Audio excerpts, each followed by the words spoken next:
The meek shall inherit the earth and all its dirt. Procreation is for the meek of heart and meek of mind. Biblical Jesus wasn't meek. That's why he was executed slowly and painfully at the behest of the Jewish establishment. He was also child-free. As any good Bible reader knows, the material realm, the earth, is the domain of Satan. Sure, Genesis tells us that God made the world, or was it the Lord? Here, in the ambiguity, one can find the truth. Satan is the deceiver. I've no doubt that the Lord of evil would lay claim to be God, try to make men obedient and dumb, and would impel the constant production of new humans to torture. It makes a lot of sense to be like Jesus and not bring new people here. So what was he talking about when he said, the meek would inherit the dirt?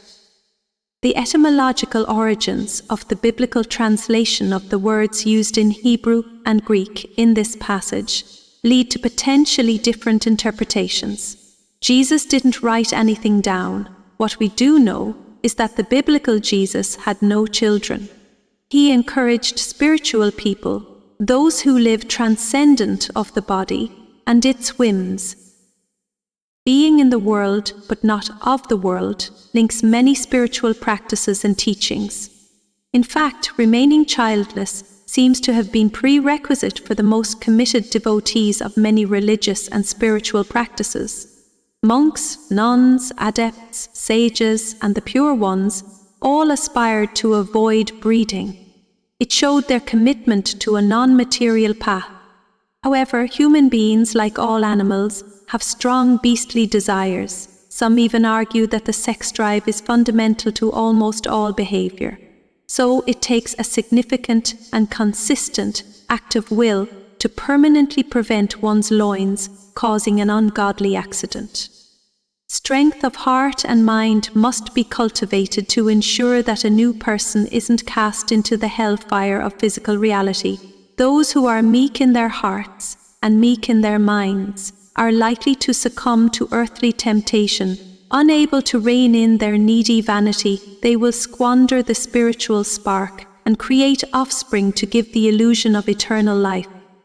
But being free of the constraints of time is something that cannot be achieved in the dark satanic mills of Saturn's circus.